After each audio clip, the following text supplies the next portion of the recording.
les hirondelles, symbole de bonheur, sont de retour. Le week-end a été radieux. J'espère que vous l'avez savouré.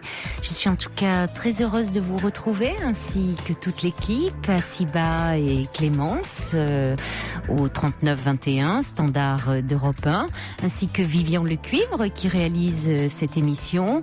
Et comme cette émission ne serait pas ce qu'elle est sans vos commentaires, sans vos réactions, à vos courriels sur le site internet dublanche.europe1.fr, vos textos. Alors, vos textos, je me suis aperçue qu'il y en a toujours parmi vous qui les envoient à l'ancien numéro. Ça date pourtant de, oh là là, longtemps, hein, je sais plus, mais des mois et des mois.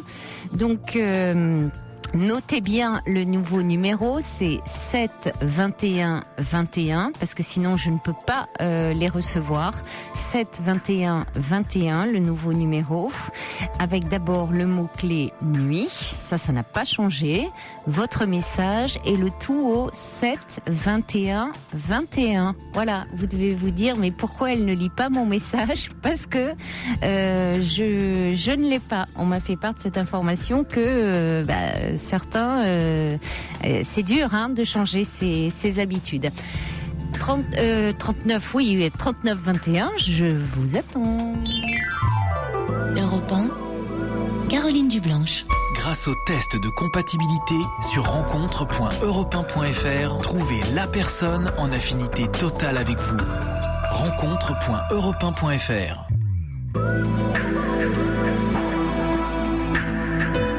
Confidence à Caroline Dublanche au 39 21. 39 21, 34 centimes la minute. Et un petit message de Sergio qui dit « J'espère que Georges est quand même sorti de la divine cave de son cher beau-frère et qu'il a pu profiter du beau temps. » Quoique, il y a eu des endroits où il faisait tellement chaud que dans une bonne cave bien fraîche avec de bonnes bouteilles, ça peut être l'endroit rêvé. Bonsoir Stéphane. Bonsoir Caroline. Bonsoir. Quel tonus. Moi ça va très bien. Moi j'y serais bien resté dans ma cave aussi parce qu'il faisait chaud. Vous étiez où aujourd'hui? Aujourd'hui, moi je suis resté où j'habite en fait. Je viens de Picardie, je viens de l'Oise. Oui. Et donc j'ai passé une bonne partie de ma journée chez un de mes collègues. Oui. Mais comme j'expliquais à votre assistante, ce qui m'arrive, je pense que ça arrive à beaucoup de monde. Bon, d'ailleurs, c'est pas très très grave, c'est pas. Mais j'ai ce qu'on appelle le cafard du dimanche soir. Oui. Bon, mis à part qu'on n'est pas dimanche, on est lundi là.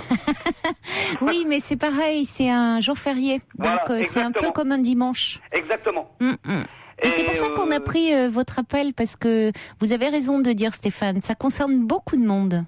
Voilà, oui, je l'avais entendu à la radio d'ailleurs. Ça concerne beaucoup de monde. Il y en a qui ont même du mal à dormir. D'ailleurs, moi, je suis pas couché et je travaille demain, vous voyez. Oui. Et parce que je ne peux pas. Moi, mon collègue m'a ramené à 4-5 heures et je me suis retrouvé chez moi. Oui. Excusez-moi du terme, comme un con.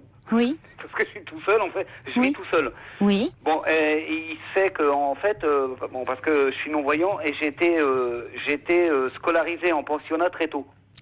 Ah, oui. À quel âge? À 6 ans. Ah oui, c'est petit, hein. Et j'ai toujours ressenti depuis tout petit, le dimanche soir, c'est là où mes parents me ramenaient à l'école. Et oui. Et du coup, depuis, j'ai 42 ans. Mais le dimanche soir ou la fin du jour férié, c'est. Et oui, ça vous renvoie quand même aussi à l'enfance, à cette séparation. Ouais, c'est avec ça. vos parents. Puisqu'après vous y étiez toute la semaine en pensionnat. Ouais, c'est ça. Je rentrais le dimanche, je rentrais en pension et je rentrais chez moi le samedi. Et oui, donc d'autant plus. Mais en même temps, il y a certaines personnes qui n'ont pas, comme vous, été placées en pensionnat et petits et qui le ressentent quand même. Mais vous avez raison. Oui, pour autant. Mais le lien que vous faites est très pertinent, hein. parce que ça joue forcément. Vous avez des émotions vous avez des souvenirs de cette période-là, petit. Exactement, c'est ça. Oui, Et à 6 ans, on se souvient. J'ai appelé mon collègue, je lui ai dit, écoute, tu m'as ramené, ça va pas bien. Je lui ai dit, c'est de la faute à personne, c'est ni de la tienne, ni de la mienne, ni de quelqu'un. Oui. Mais je fonctionne comme ça, je le sais. C'est mon mental. Donc je le sais, en fait. C'est pas... je l'avais pressenti, de toute façon, parce que ça arrive à chaque fois. Hein. Donc, Oui. Vous vous sentez perdu, désœuvré. Exactement. Oui, triste. Ouais. Ouais, c'est ça. Mais bon, comme je disais à votre assistante, je suis pas non plus au bord du gouffre. Non, mais je comprends bien, Stéphane. Non, mais vous avez un petit moment où vous n'êtes pas bien, où vous êtes un peu comme le petit garçon que vous étiez et qui devait à ce moment-là quitter ses parents. Il y a cette séparation qui est difficile, cette rupture. Hein. Et puis là, c'était vraiment une séparation pour toute une semaine. Et c'est long, une semaine, pour un petit enfant. Exactement, ouais. Oui. Et donc, du coup, j'ai toujours gardé ça, et maintenant, j'ai 42 ans, mais c'est toujours la même chose. Oui, mais vous savez, l'enfance reste très présente en nous, hein. Mais alors, qu'est-ce que vous pouvez me conseiller pour ça ? Mis à part les antidépresseurs, parce que j'en veux pas. Oh j'en ai pas besoin. bon, je l'ai pas vous. Stéphane, comme vous y allez. non, mais je fais de l'humour, hein, j'aime bien l'humour. Oui, j'entends ça. Non, ça va pas, non, j'allais pas. Non, c'est sûr, non, mais qu'est-ce que vous me conseillez ? Déjà que la France est un grand pays, on consomme beaucoup d'antidépresseurs, alors si tous les gens qui avaient le spleen du dimanche soir devaient en consommer, non. Oui, non. C'est difficile parce que même si vous n'allez, c'est à chaque fois, même si vous avez par exemple passé la journée à vous occuper, même par exemple, même si vous n'avez pas vu des amis qui n'ont pas à vous ramener, qu'il n'y a pas une séparation, vous le ressentez, ce spleen. Mais je le ressens toujours. Le matin, ça va très bien. Oui. Et c'est au fur et à mesure que les heures passent, c'est en milieu d'après-midi, on va dire. À 4 heures, ça commence. 4 heures, 4 heures, j'ai pas une horloge non plus, mais on va dire c'est en milieu d'après-midi et c'est jusqu'au soir. L'angoisse monte, quoi. Ouais, exactement. Et vous les quittiez à quelle heure, vos parents ? Justement, vers 4 heures. Ah ouais, c'est ça, hein. Ouais. Et à ce moment-là, est-ce que vous pourriez pas vous prévoir quelque chose un peu d'agréable, essayer de conjurer un peu ça C'est ce que je fais en général. Des fois, je m'envoie un CD que j'aime bien ou un truc comme ça. Je dis tiens, tu vas mettre quelque chose, mais je l'apprécie pas parce que l'angoisse est plus forte en fait. Donc, ce que je fais, je maîtrise et je me dis, écoute, c'est comme ça, et puis, voilà, tu fonctionnes comme ça, et puis, je laisse passer. Ça finit par passer au bout de combien de temps ? En général, ça... Là, vous voyez, là, je vous appelle, mais je me dis, bientôt, je vais me coucher, et puis là, je vais être content, je vais me coucher, ça va passer. Et demain, ça sera fini. Oui, c'est ça. C'est vraiment, c'est vraiment l'angoisse qui monte. Voilà, ouais. Ouais. Mais c'est pas. C'est ça. C'est pas le lundi matin quand vous vous levez pour aller travailler et tout. C'est fini. C'est pas là qu'elle est. Voilà, c'est pas là. C'est vraiment le dimanche soir. C'est là que c'est assez hard. Mm-hmm. Mais bon, c'est assez hard, mais j'arrive à le maîtriser, hein, j'arrive très bien à le maîtriser. Alors, vous entendez à ma voix, je pense. Ah bien sûr. Mais le fait d'être seul joue aussi. Ouais, rajoute un, vous l'avez dit vous-même, c'est-à-dire que parce que ça pourrait un petit peu, évidemment, si vous pouviez avoir quelqu'un à qui parler à ce moment-là, enfin ça ferait, ça vous distrairait. Ouais. Alors que là, évidemment, du coup, rien ne vous distrait de vos pensées. Voilà, un peu tristes. C'est ça. J'ai toujours ça en tête. J'arrive pas dans ces moments-là. Autant, pourtant, quand je suis tout seul, j'arrive quand même à me distraire, etc. Mais dans ce moment-là, il n'y a rien qui m'attire.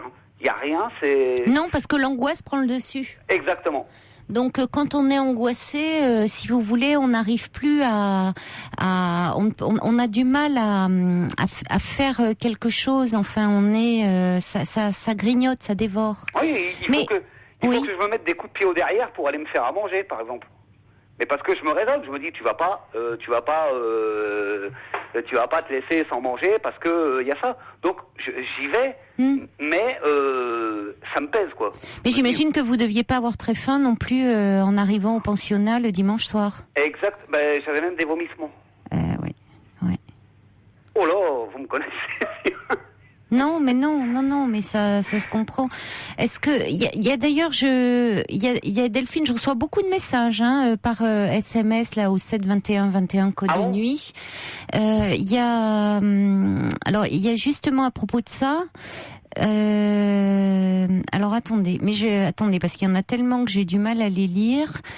Parce qu'il y avait quelqu'un qui disait qu'elle avait... Ah oui, Delphine, j'ai mal au ventre et j'ai jamais faim le dimanche soir. Ah bah voilà, oui. Il y a First Lisa qui dit, moi aussi, j'ai été en pension et idem. Je ressens la même chose, vraiment, que Stéphane. Ça correspond à l'abandon, non, dit First Lisa. En tout cas, il y a un sentiment. Certainement, d'un peu des angoisses d'abandon. Ah non, mais moi les dimanches soirs, c'était vomissement, c'était carrément... Oui, donc là il y a vraiment de l'angoisse pour que ça déclenche des vomissements quand vous étiez petit. Est-ce que vos parents étaient conscients de ça? Non, parce que je leur ai jamais parlé. J'ai un petit peu un caractère, vous savez, je suis un lion, donc je suis un peu fier, un peu... Oui. Moi, on m'a toujours dit, quand tu iras à l'école, parce que, oui, je vous l'ai dit tout à l'heure, je suis non-voyant, donc on m'a dit, tu iras à l'école assez loin, mais surtout, il ne faudra pas pleurer, etc. Donc, je me suis dit, on m'a dit, il ne faudra pas pleurer, etc. Donc, j'ai jamais rien dit à personne. Oui. Donc, j'ai toujours... Oui, vous avez tout gardé pour vous. Exactement, ouais. Alors, il y a Marine qui dit, j'ai aussi fait 5 ans d'internat et j'ai aussi un coup de déprime le dimanche. Et parfois, quand je ne dors pas chez moi, pourtant j'ai 18 ans. Et puis, il y a également, je suis comme vous, Stéphane, je déteste le dimanche soir depuis la pension en 3e. J'appréhende à partir du dimanche après-midi. Je suis beaucoup plus âgée. C'est marrant, je retrouve quand même beaucoup là dans les témoignages des personnes qui ont été en pensionnat. Ah oui, mais je pense que le pensionnat, c'est malheureusement, des fois on peut pas l'éviter, mais c'est psychologiquement c'est très difficile. En plus, moi j'ai ça dépend à quel âge, oui. Pour les ados, ça peut parfois être pas mal, mais 6 ans c'est très petit. Ah mais moi j'étais à 6 ans et en plus très petit, c'était des religieuses, si vous voulez, donc c'était pas très... C'était dur. Ouais. C'était dur. La maternité, il y en a pas, Moi, je Elles sais étaient que... pas très... Non, il n'y a pas de maternité chez les religieuses, heureusement. Non, mais je veux dire, l'instinct de maternité. Elles n'étaient pas très maternelles avec vous. Non. Oui. Donc, moi, je sais que... Oui, mais elles n'étaient pas tendres. Non. Les premières années, j'ai eu beaucoup de mal. D'ailleurs, ça a été les années... je vous dis où j'avais des vomissements. Ah, oui. Bon, après, quand j'étais ado, j'étais toujours interne, mais c'était autre chose, parce que j'avais grandi, et puis c'était autre chose, C'était les filles, c'était les copains, c'était... voilà. Mais j'ai toujours gardé le dimanche soir, voilà, c'est... Oui, mais il y a quelque chose qui revient. Voilà. Mais alors, quand je vois, il y a Anne de Montpellier qui dit, moi aussi, internat, et tout comme vous, Stéphane. Il y a Mary qui dit, j'éprouve le même sentiment. Pour lutter contre, j'essaie de me convaincre que le dimanche n'est pas le dernier, mais le premier jour de la semaine. Ah ça c'est pas mal, ça va. Pourquoi pas, chacun a ses trucs.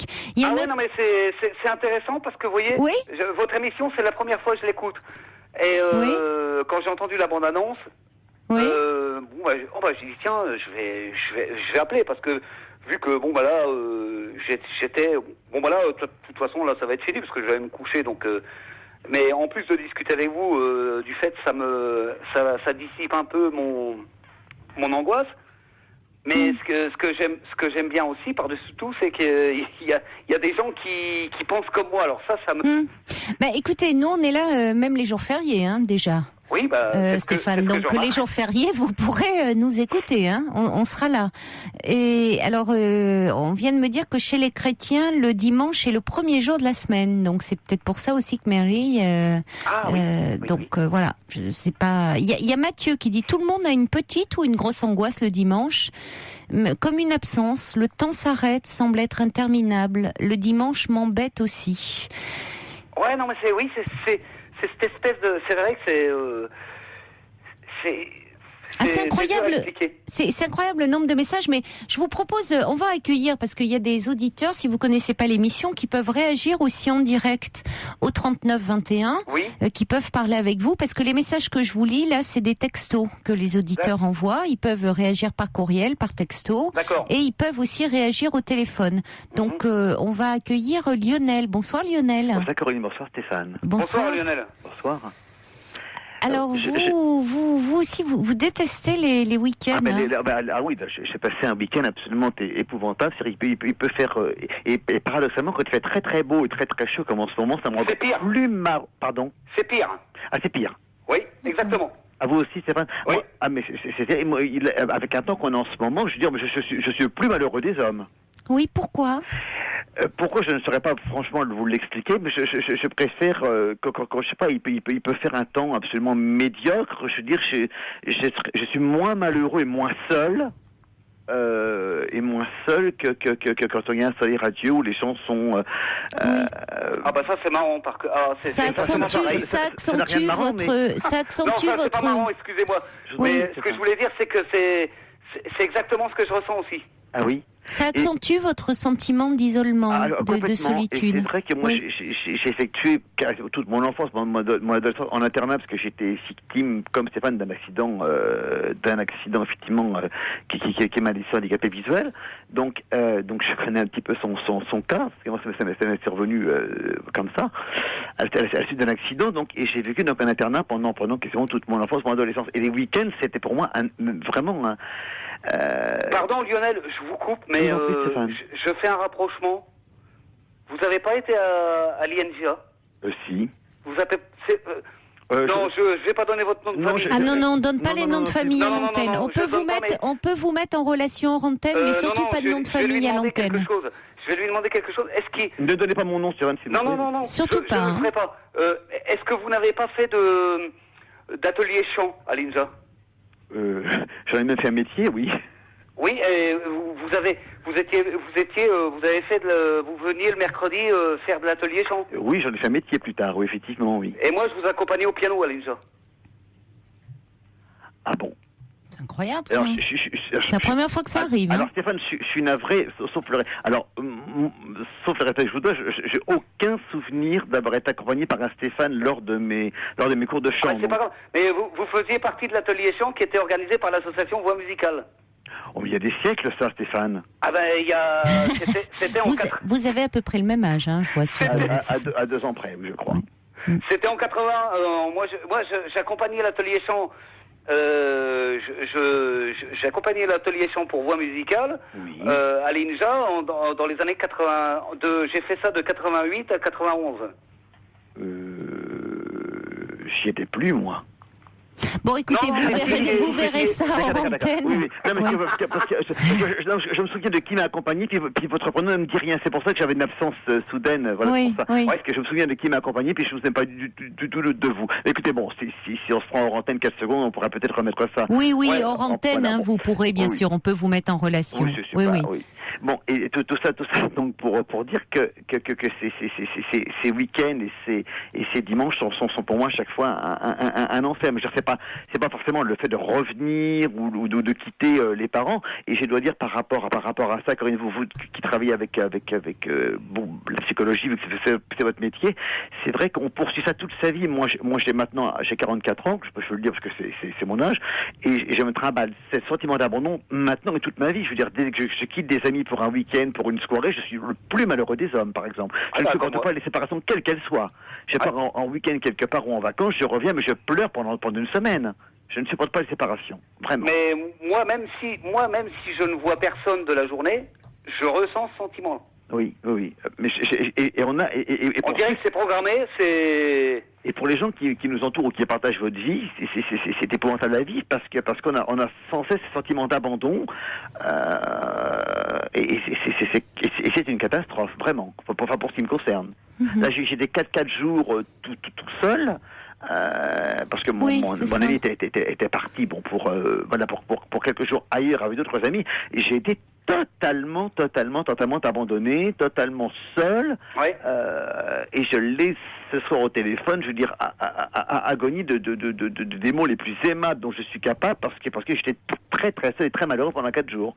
Et vous ne vous êtes pas, vous ne vous êtes pas organisé j'ai fait des choses très très banales, genre rangement de placard, je voulais faire un tour dans un magasin de disques, il y avait des choses d'une banalité sans faille, et tous les gens étaient partis donc tous pour la Pentecôte, et quand j'ai su que mon ami partait, il était trop tard pour que je puisse me retourner pour acheter un billet de train quelque part pour partir, et il s'est passé 24 heures de délai, donc j'ai pas eu le temps j'en sais rien. Je me suis très mal débrouillé certainement, et j'étais tout seul pendant tout le week-end de la Pentecôte, et c'était pour moi c'est absolument terrible. Bon, certes il y a le téléphone, il y a la musique, mais je suis comme Stéphane, je suis incapable, pourtant même si on a des tonnes, des centaines de CD ici à la maison, incapable. Oui, vous n'êtes pas bien.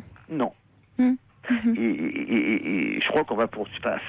Et c'est vrai qu'il y a une rupture de rythme aussi, hein. Oui. Le dimanche. Il y a ça, mais il y a aussi qu'il y a la séparation totale, c'est-à-dire que la séparation que moi j'étais effectuée assez jeune de mes parents et de mes frères est restée. Je veux dire, mes frères et mes parents, donc on ne se parle pas, on ne se voit pas.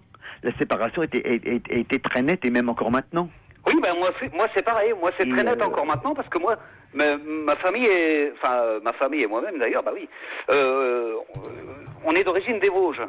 Moi, je travaille en Picardie. Bon, tout le monde est resté dans les Vosges. Donc, je ne vois personne, en fait. Non, mais mes parents sont pas si loin que de Paris que ça. Mais je veux dire, on se voit pas parce que c'est vrai que le lien était rompu, enfin, à cause ou grâce, on sait pas trop. Donc, à l'internat. Et mes frères qui, eux, ont grandi sous toit parental, je n'ai pas vécu avec eux du tout.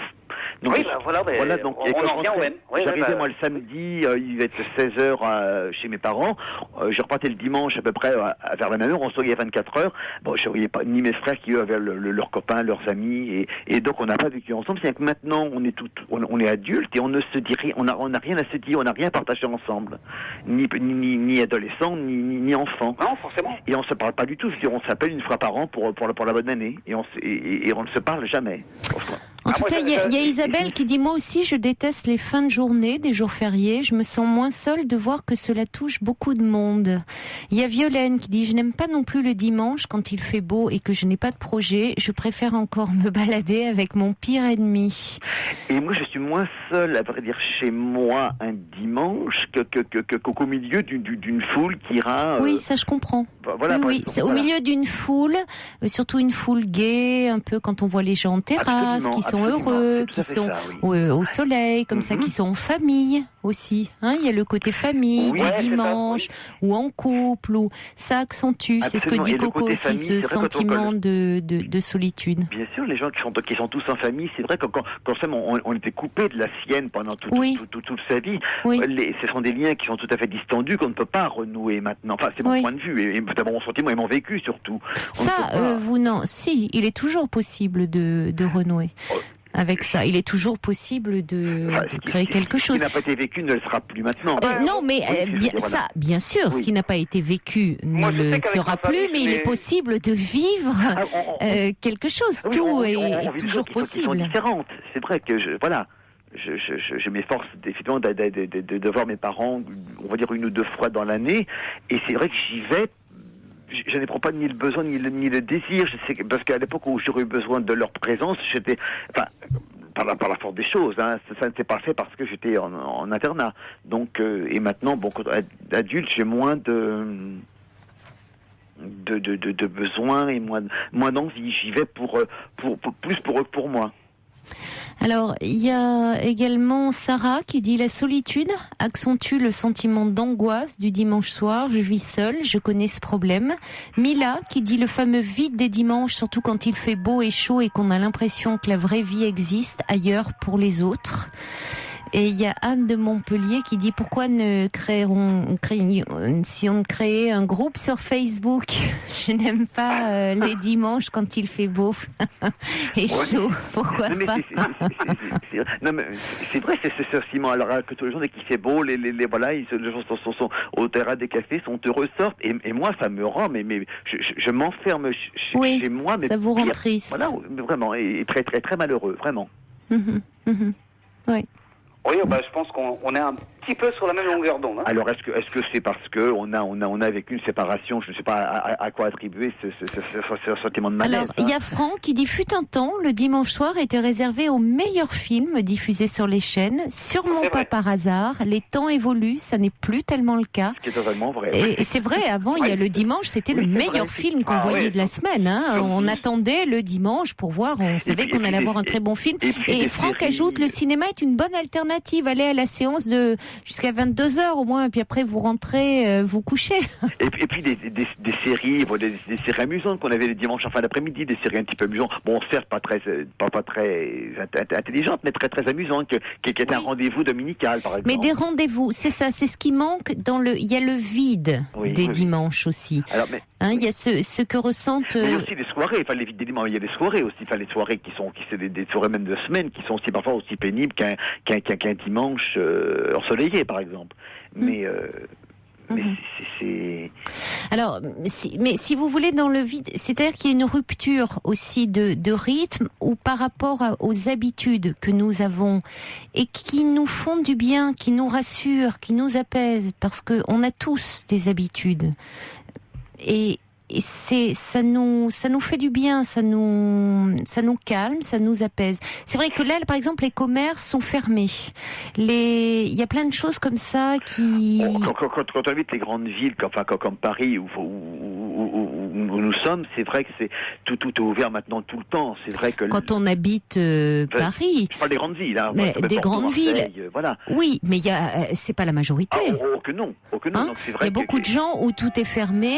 Il y a beaucoup de gens qui peuvent passer ces journées-là sans parler à personne. Absolument. Oui. Et puis, oui, les commerces sont ouverts, mais c'est des commerces souvent qui sont pas très personnels. C'est pas comme là où vous allez faire vos petites courses. C'est des grandes surfaces. C'est pas les petites courses habituelles. C'est pas bon. Donc, il y a quand même ce sentiment un peu que le temps est suspendu, et ça peut être un peu angoissant. En tout cas, il y a encore Lou qui dit je hais les dimanches. Donc et on a remarqué d'ailleurs, c'est vrai, c'est pas pour s'appeler le moral de tout l'auditoire, mais on a remarqué. Non, au contraire, il vaut mieux en parler. On a remarqué que les gens qui mettaient fin à leur jour, ça passait souvent le dimanche, rarement en semaine. C'est vrai que les gens facilement. Alors ça, je ne sais pas. Je sais qu'en tout cas, le printemps, qui est une saison magnifique, qu'on dit est une saison où il y a beaucoup de dépression et malheureusement beaucoup de suicides. Oui. Et c'est bon. Donc il y a moins de suicides en hiver. Oui, c'est possible. Oui, je sais pas. Oui. Mais je veux bien, ça s'explique qu'il y ait effectivement là le dimanche, il y a ce sentiment de solitude. Alors il y a Viviane qui me dit, justement c'est le dimanche qu'on aurait besoin de vous à la radio. Je l'ai toujours pensé. Viviane qui me dit, je n'étais pas en internat, mais je n'aime pas non plus les dimanches soirs. Donc beaucoup de. Il y a d'autres émissions le week-end qui suppléent à votre. Tout à fait. Il y a plein d'émissions. Alors il y a Léa, il y a ceux qui étaient malheureux à la maison comme Poupig, Léa, et qui dit finalement moi je me plaisais en pension parce que j'étais pas très heureux chez moi. First Lisa, elle est allée en pension, elle comprend ce que vous dites parce que elle est allée en pension à 5 ans et demi. Donc ça fait très tôt. Il y a Hélène qui dit je comprends Stéphane, ça rappelle les devoirs pas faits la veille des cours, bon courage à vous. Et puis Et puis voilà un petit peu ce que j'ai. Il y a Daniel qui dit il faudrait que Georges nous remonte quelques bons flacons de la cave de son beau-frère pour compenser notre spleen. Ça finirait par lui coûter cher. Hein. Oui, je suis pas sûr que ce soit vraiment la solution, mais bon. Se mettre à boire le dimanche soir, je suis d'accord avec vous, c'est pas vraiment la solution pour attaquer la semaine. C'est une boutade. Hein. Oui, évidemment. C'est une boutade. Évidemment. Mais qu'est-ce que le doux tintement de l'horloge là? C'est chez qui? Demande Gigi. C'est chez moi, C'est chez Caroline. Stéphane, à mon avis. Oui, c'est pas chez moi. C'est chez vous, Stéphane? Oui, parce que j'ai une collection d'horloges anciennes. Ah. Et donc j'en ai 9 à la maison. 9? Oui, 9. Bon, elles sont réglées parfaitement. Non, je les retarde à peu près, je les retarde volontairement justement pour qu'elles sonnent en décalé, voyez-vous. Mais c'est pas vous, Stéphane, si je puis me permettre, qui a vie, parce que j'essaie de faire rapprocher un peu ma mémoire qui est parfois un peu défaillante, mais c'est pas vous qui avez une collection de coucous? Ah si, des coucous, j'en ai 2. Ah bah c'était vous alors. Oui. Alors, voyez, il a meilleure mémoire que vous, Stéphane. C'est vous qui avez une collection de coucous dans votre chambre, c'est ça? Non, c'est dans ma salle à manger. J'ai 2 coucous en fait. Non, mais à l'époque où vous étiez en internat, je parle. Ah non, bah c'est pas moi alors. C'est pas vous. Ah bon, autant pour moi. Parce qu'il y avait quelqu'un qui avait une collection de pendules et de coucous, pareil, dans sa chambre en internat. Ça pourrait, parce qu'avec votre collection de pendules actuellement... Je pensais que c'était vous. Non, c'est vous pas auriez moi, pu non. commencer par les coucous. C'est très joli. Moi, j'adore ça, les coucous qui sautent comme ça. C'est des Je trouve ça pendules, j'en ai charmant. différentes sortes en fait. Ouais. J'ai 2 coucous qui viennent de Forêt-Noire. Après, j'ai une grande comptoise, j'ai 2 pendules allemandes. Oui, j'en ai 9. Enfin, ça dépend aussi, ne dites pas où vous êtes, Stéphane, que ça regarde personne, mais ça dépend où vous habitez, parce que si vous êtes dans un appartement, dans un immeuble comme moi je suis, c'est une maison. Évidemment, c'est ce que je constate. Ouais. Je ne pourrais pas m'octroyer cette liberté d'avoir les pendules ici, où j'habite, ce serait impossible, les voisins l'auraient jeté il y a longtemps. Hein. Oui. Comme ça, Stéphane, il y en a qui abordent les jeunes femmes en disant venez voir ma collection d'estampes japonaises. Vous pouvez dire venez voir ma collection, non pas de coucou, mais d'horloges. Eh ben voilà, Caroline, Hein? oui, c'est Oui, c'est ça. Mais- Il y a Brigitte qui dit ces longs week-ends ensoleillés sont désespérants quand on est seul. C'est du dimanche puissance 10. moi, je dirais Elle a tout à fait raison. moi, je dirais même. Elle a tout à fait raison. Ouais. Mhm. Et puis il y a Georges qui dit non, pas vous le dimanche soir, Caroline. On veut quand même avoir une vie sociale, nous, à côté de votre émission. Non, il a raison. Faudrait voir avec monsieur, si vous avez un peu d'influence à l'antenne, Caroline, si vous voulez, avec monsieur Cabrol, qui nous programme des week-ends dégueulasses. Voilà, vous voyez que monsieur Cabrol peut faire ça. Voilà. Oui, mais alors, Si oui, vous avez mais un peu est-ce qu'il... d'influence sur lui, Oui. lors d'un déjeuner, je sais Des pas quoi, week-ends pluvieux, voilà. tout ça. Bah oui, voilà. Bien Si vous avez un peu dégoûtant, d'influence. bien. Oui. Mais surtout que, vous savez, Oui, que je monsieur ferai, Laurent monsieur, Cabrol adore la nature et est vraiment très proche de la terre. Donc lui, quand il pleut, bon, évidemment, il sait que ça fait pas plaisir à la majorité des gens. Oui. Mais il dit, c'est très bon la pluie. Hein. Eh ben oui, mais voilà. Oui, c'est très bon. Il en faut de la pluie. Si vous avez de l'influence auprès de monsieur Cabrol ou Thierry Frère, essayez qu'on ait des week-ends. Bah oui, mais enfin, ce sont pas des dieux non plus. Mais non, mais... Hein, ce sont pas des dieux, Non, je ils peuvent sais, mais- pas. Heureusement, parce que sinon il y a longtemps qu'on se serait tous fait sauter, hein, si on pouvait manipuler le temps. Mais bon, je crois qu'à partir de mercredi, rassurez-vous les amis, hein, ça va tourner. Vous allez être heureux. Oui, bah c'est pas plus mal. Bon, écoutez, on va accueillir. Allez, attendez. Il y a une femme, une dernière auditrice, et c'est Lily. Bonsoir Lily. Oui, bonsoir Caroline. Bonsoir Lily. Vous allez bien? Bonsoir, Vous allez Lily. bien et vous? Salut les mecs. D'ailleurs, il y a des chansons que chantait André Dassary en 1950 qui s'appelait Bonsoir Lily. Ça, je ne connais pas, par celle-ci. exemple, André Dassary, ça me rappelle quand j'allais chez ma marraine et que Oui, je bah, si vous revenais voulez, le dimanche. je peux vous chanter le refrain. Bah écoutez, je vous laisserai mon adresse. vous C'est me bien, l'enverrez. Stéphane, il va pleuvoir comme ça, c'est bien. Oui, bah voilà. Bah. C'est trop tard maintenant. Bonsoir Lily, bonsoir. Bonsoir Lily. Que chaque étoile au fond des cieux t'apporte un rêve bleu. Mais c'est beau. Dites-moi, bravo Stéphane. Quand vous n'avez pas le blues, ça donne quoi en fait? Oh bah, quand j'ai pas le blues, Non, mais là c'est pas du tout, là. j'ai le blues, mais quand je l'ai pas, bah, ça peut durer plusieurs heures. Oui, c'est ça. On peut plus vous arrêter. Voilà. Il est avec nous, je pense que quand il n'a pas le blues, il faut y enlever ses piles. Oui, c'est ça. Parce qu'il y a Jean-Marie qui me dit c'est pas drôle d'être non-voyant et d'avoir mauvais moral. Mais non, il faut pas dramatiser. C'est pas à ce point-là quand même. Attendez, c'est pas ça, c'est juste le spleen du dimanche soir. Il faut quand même, je n'ai pas mauvais moral. On ne va pas se faire répéter la tête pour autant. Alors Lily, on vous écoute. En fait, moi, ce qui s'est passé, je suis non-voyante comme les compères. Et j'ai été en pension à 6 ans. Et moi, j'ai trouvé le truc. Je suis devenue débile là-bas. Je prenais les livres à l'envers. Je suis tombée malade, quoi. J'avais perdu le discernement. C'est drôlement pratique, n'empêche. Mes parents ont dit, oh là là, c'est plus la nôtre, on l'enlève. Et je ne suis partie qu'à 9 ans. Mais ça fait rien. Quand je voyais, parce que j'habitais en province et ma pension était à Paris, chez les bonnes sœurs. Ah. Oui. D'enfer au chaud. Tiens, oui. Oui, bien sûr. C'est pas possible. C'est les Oui, copains mais moi- d'avant, cette émission. Moi, quand j'y étais, il n'y avait pas de mecs. C'était bien dommage. Oui, il y avait des gonzesses. Ah oui, ça c'est dommage. Oh ben, on serait fait un coup de drague. Bah oui. Non, on serait gêné. Voilà. Et donc, si vous voulez, c'est vrai que maintenant, tout ce qui est séparation, mais moi, ça va plus loin.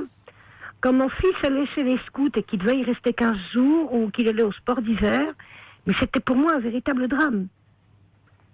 J'avais transféré cette angoisse de séparation sur mon gamin. Ouais. C'était inconsolable. Et en plus, pour me faire plaisir, il m'écrivait qu'il s'emmerdait et qu'il fallait que je revienne le chercher. Ah, génial. C'était, oh là là, Ouais, bah. terrible, terrible. Quand j'ai divorcé, c'est pas parce que j'ai divorcé, c'est parce qu'il y a eu l'abandon, la séparation, et effectivement, une dissolution des liens sociaux. Oui. Parce qu'on ne se connaît pas. Ouais. Évidemment, on est d'excellents chiens savants après, on fait de bonnes études, moi j'ai fait de bonnes études, j'ai été à l'université, tout ça, j'ai 56 ans maintenant. Enfin Ben, vous êtes un peu plus âgé que moi alors, Lily. Ben oui, j'avais remarqué. Attention, je vous tire les cheveux qui vous restent. Et alors, finalement, vous êtes arrivé à faire passer cela en... Vous avez un truc, hein, vous, Lily, je crois. Ah ben moi j'ai un truc. C'est pas compliqué. D'abord, j'aime la bouffe. Hein. Ah, moi aussi. Et dans ces cas-là, Moi je pas. vais... Oh ben vous aimez bien autre chose. Oui, mais il est encore tôt, donc non, je parle pas on ne de peut ça. pas tout dire. Non mais je parle pas de ça. Je parle pas de ça, je parle de la littérature, je parle de, je sais pas, la Ah, danse. moi j'aime la gastronomie et j'aime bien le bon vin. Et ben voilà, soulez-vous la gueule. Non, avec modération. Oui, enfin bon. Qu'est-ce que je veux dire? Et c'est vrai que, voilà, on m'a coupé le fil, naturellement. Oui, alors donc vous aimez bien manger, vous aimez, J'aime bien voilà, manger. vous êtes une fine gastronome. Absolument. Et en fait, je vais au resto, Oui, de préférence en terrasse, oui. pas trop près des couples, hein, parce que je leur trancherai la gorge avec mon petit couteau à steak. Faut pas déconner non plus. Oh là. Hein. Et je vais un peu plus loin, et je me fais mon petit cinéma. Oui. Je suis dans ma bulle, et c'est vraiment très bien. Oui, c'est ça, vous vous faites plaisir. Ah là là, mais Là, ce sont finalement, vous appréciez d'être dehors, en terrasse, Oui. vous savourez un bon plat. Oh oui, deux même. Oui. Deux, le repas complet, hein, avec un camembert que je vous raconte pas, et avec un vin, je ne sais pas, un Ouais, petit Bordeaux. c'est ça, c'est arriver à vous faire plaisir plutôt que de rentrer chez vous, ça sera un peu anxiogène, vous vous faites plaisir. Absolument, absolument. Ou alors j'ai un petit fauteuil de camping. Les gens doivent me prendre pour une folle. Ils vont me prendre pour une folle là parce que je viens d'emménager ailleurs. Donc je vais le faire, ils vont me prendre pour une folle. Et ben je mettrai le petit fauteuil de camping le long du mur de mon HLM et j'irai me faire des petits sandwichs, c'est un truc très bien. Oui, mais Lily, Oui. j'aimerais vous demander comment vous arrivez à surmonter votre angoisse quand la crise vient, enfin la crise, pardon, mais quand vous avez cette espèce de blues, vous arrivez à Alors je me mets surmonter. je me la joue Walkman. Ouais, mais... Je crois qu'il voudrait que vous l'invitiez à dîner, en fait, Stéphane. Vous habitez en Picardie? Comment? Vous habitez en Picardie? Oui. C'est pas si C'est loin. pas loin, c'est pas loin. Hein. Vous habitez où, non, vous non. J'habite à Paris. Ah, dans quel arrondissement? Le 16e. Vous saurez tout. Vous voulez pas mon étage et mon numéro de sécu? Oh, non, quand même. Je me Non, permettrai non, mais pas. faut le dire, hein. Faut le Ah non, dire, non, hein. non, non, non. Hors antenne, on peut vous Non, non, mettre non, non, non. en relation. Hein. Non, mais Vraiment. je plaisante, Caroline. Mais bon, vous pouvez vous faire un bon petit... Comme ça, vous ne serez plus seul. C'est toujours Ouais, plus non, agréable mais, quand même. Par contre, Pourquoi Caroline, j'aimerais vous dire quelque chose. Oui. Et tout. Parce que là, je m'excuse. Normalement, c'est pas très correct, ça se fait pas normalement. Mais là, je vais devoir vous laisser tous. Ah non, mais on Parce va... que- On Alors, va... c'est nous qui allons pleurer. Non, c'est parce que je travaille demain et je me lève à. Il est quelle heure là? Bah, il est à Il peu est près, 23h43, Voilà. bientôt Eh ben, 44. je me lève à 5h moins le quart. Oh là là. Ah, ben oui, en effet. En effet. C'est pas prudent. Oui, cher mais enfin ami. bon, hein, vous reconnaîtrez, Stéphane, qu'on vous a fait passer la soirée, Ah, non, mais j'espère c'est- agréablement, Écoutez, et que finalement, là, vous allez faire un gros dodo, bien Oui, réparateur. exactement. Certes, vous aurez Bon, et pas... Stéphane, si vous le souhaitez, je vous prends 4 secondes de antenne si vous le souhaitez. hein. Ah bah si, Bon. oui, si vous voulez. Et vous, Je connaissais pas du tout votre émission, mais franchement, ça m'a fait du bien. Parce que cette histoire de blues du dimanche soir, honnêtement, quand j'ai eu l'opératrice, je me suis dit, attends, elle va dire, c'est qui lui, qu'est-ce qu'il veut là Il a quoi Qu'est-ce qu'il a, celui-là? Qu'est-ce qu'il veut et honnêtement, vous m'avez pris tout de suite. Et vous voyez, il y a plein de réactions Ouais. pour vous. Hein. Mais honnêtement, j'ai hésité à appeler parce que je me suis dit, l'opératrice, elle va dire, attends, qu'est-ce qu'il a lui? Oh, ben, bah, moi aussi, j'ai hésité à le faire, et puis après, bon, bah voilà. Moi, Ah non, mais ça surtout, suscite je un connaissais pas nombre de l'émission, réactions. Il y a Brigitte qui dit curieux cette émission pleine de coïncidences avec ce trio qui va si bien ensemble. Une jeune femme qui dit ce soir on a vraiment une émission extraordinaire avec tous ces intervenants, grâce à ce nouvel intervenant, c'est vous Stéphane. Oh, bah. Et puis Jean-Marie qui dit oh Stéphane quelle belle voix avec Lily, ça me rappelle les copains d'abord, quelle ambiance, je vous embrasse. Et Julie qui dit je suis écroulée de rire ce soir en vous écoutant, entre les coucous, les retrouvailles, ce Ça va, lundi ça va, soir ça va. férié ne peut que s'achever avec le sourire. Mais Oh, bah c'est gentil. Bah c'est C'est gentil bon à pour tous les mes, c'est bon auditeurs. pour mes C'est gentil à diamétriques et vous. les sons de Caroline. Exactement. Donc, écoutez, alors pour vous, Stéphane, qui ne connaissait pas l'émission, elle a lieu du lundi au vendredi à La Pendule. On en a la combien? Deuxième? Il y en a encore 4? Non, c'est la C'est première. Westminster, ça. Non, parce qu'il y en a une qui sonne tous les quarts d'heure en fait, c'est celle-là. Ah oui, C'est d'accord. Westminster. Ouais. Oui, c'est un Westminster, exactement. Bien sûr. Ouah, quelle oreille, Lily. Ah bah tiens. Je suis une passionnée des carillons. J'en ai Ouais, pas parce que j'ai un écoutez, petit 32 mètres carrés, vous mais avez, j'adore. je veux pas dire, mais vous avez quand même plein de points communs. je vais jouer les entremetteuses. Bon, bah, Alors, J'ai un caractère de chienne. alors, je passe mon tour, alors. bah, non, vous pouvez, Ah non, mais moi. pouvez vous faire un dîner très sympathique, hein, tous les trois. Ah, Franchement. bah, d'autant que je suis pas très loin de chez vous, Lily, mais je suis incapable de faire ce que vous faites. Je suis incapable d'aller au restaurant tout seul. J'en suis incapable. Eh ben moi, je vais vous dire, quand si j'ai moi, je peux y divorcé, J'en suis quand j'ai incapable. divorcé, Bah, il faut le La faire une première fois et fois. après, je vous assure. Ah, la j'ai eu, première moi, fois un que je suis peu. allée au... Je me sens seul et malheureux, mais c'est Ah non, terrible. mais attendez, la première fois que je suis allée au concert et que je suis allée au restaurant seul, Mhm, j'ai versé ma petite larme. mhm. Parce Ah bah que moi je c'est les venais torrents de de larmes à divorcer. chaque fois. Bah oui, mais je n'allais pas me mettre en spectacle devant tout le monde, ça aurait été nul. Certes, Bref. mais- Et puis, non, mais on peut comprendre. Et puis, je me suis dit, mais ça va pas, mais il faut faire quelque chose. Quand j'étais au concert, je suis sortie, j'ai commencé à discuter avec les clients, leur demander s'ils avaient aimé le concert, si... je me suis un peu imposée, quoi. Je fais pas ça, j'en suis incapable. Je rentre chez moi plus malheureux qu'avant d'être sorti. Vraiment.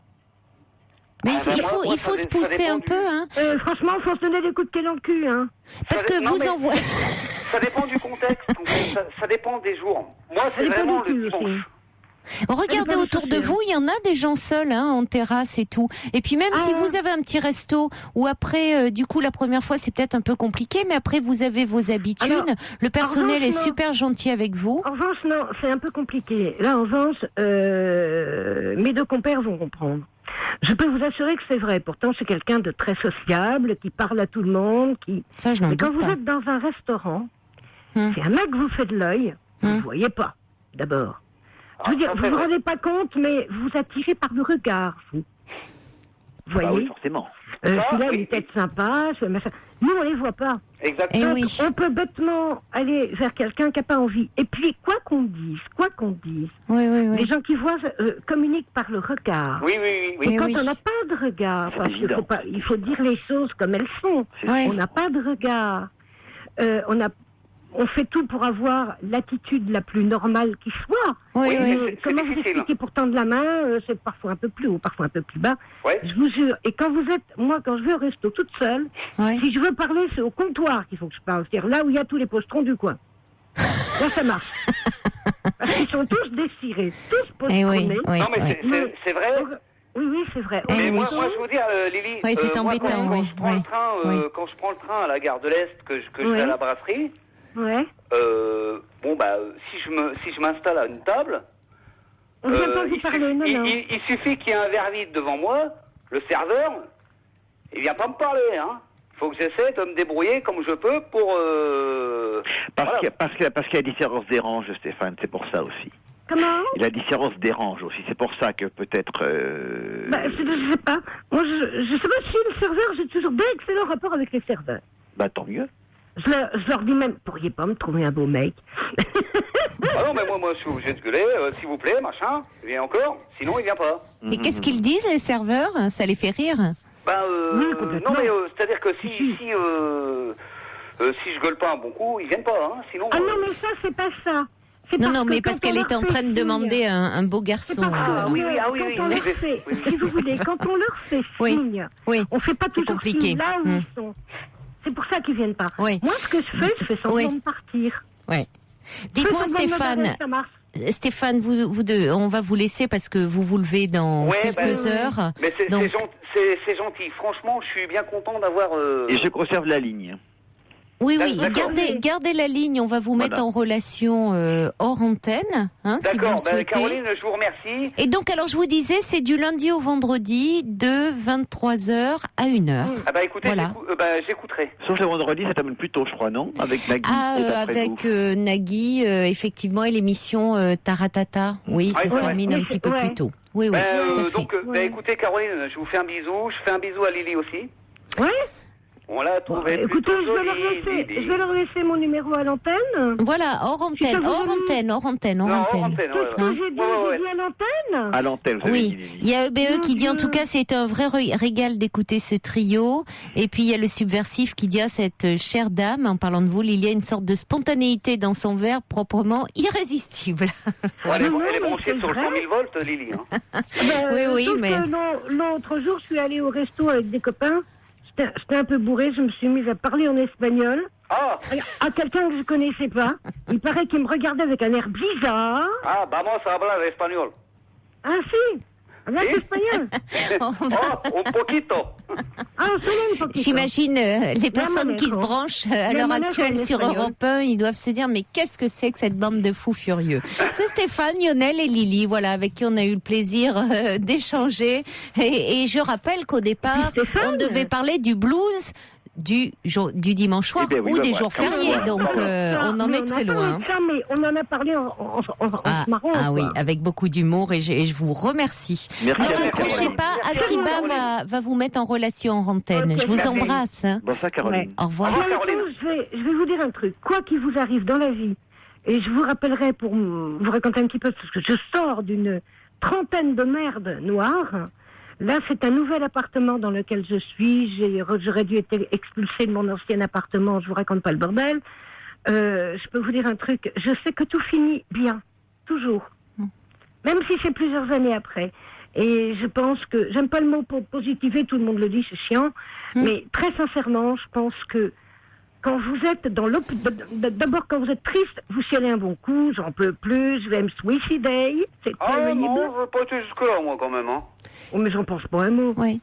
Je dis juste que je veux dormir et En me tout réveiller cas, le voilà, lendemain, vous avez quoi. une nature très très optimiste. Ouais, C'est ce que moi, vous ce voulez j'ai nous dit, dire. un jour, moi, ce que On va devoir conclure là, les amis. Hein. Merci beaucoup. En tout cas, ça a été un Non, mais plaisir je de veux parler bien avec toute vous. la lune, Mais oui, mais rien j'entends contre. bien.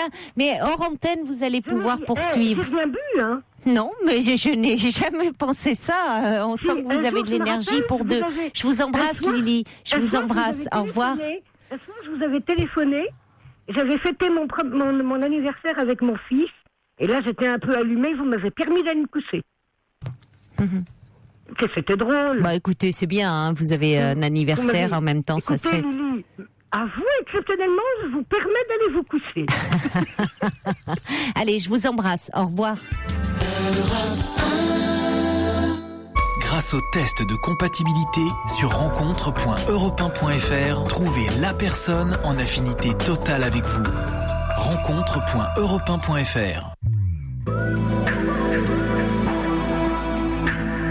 Toutes vos confidences à Caroline Dublanche au 39 21. 39 21. 34 centimes la minute.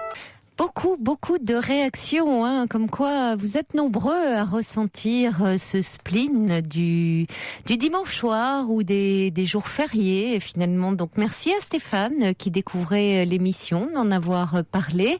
Il y a Mariana qui nous écrit pour dire: j'ai 62 ans, j'ai aussi beaucoup souffert de la pension. J'y suis entrée à 7 ans, sortie à 16. Je vomissais aussi. Le cafard du samedi soir m'a poursuivi longtemps. Le cafard du dimanche, toute la journée en fait, parce que de savoir que j'allais partir me gâcher cette journée. Bon courage Stéphane, ça m'a duré un quart de siècle. Valérie du Pas-de-Calais, elle dit: mon mari est sourd et ses parents ont connu ce problème avec lui. Depuis, il a toujours la hantise du dimanche soir, car lui aussi allait en pension avec des sœurs. Depuis, pour essayer de contrecarrer cela, on sort le dimanche, ciné, resto, promenade en ville, et on rentre assez tard pour que ces angoisses passent. Laurence dit: moi aussi, je suis concernée par le blues du dimanche soir. Étant petite, j'avais mal au ventre et plus tard de la difficulté à dormir. Ça continue d'ailleurs. Demain, je me lève à 5h30. Ça m'angoisse, mais après ça va mieux. Je connais aussi une amie non-voyante qui était en pension à 6 ans et qui a eu ce problème. Bise à tous les auditeurs, dit Laurence. Anna dit: c'est pareil pour moi, quand j'étais petite, je quittais mon père le dimanche soir pour retourner chez ma mère le lundi. La rupture était difficile. Ce n'est pas pour autant que je voulais retourner le voir le vendredi, mais ce changement traumatise.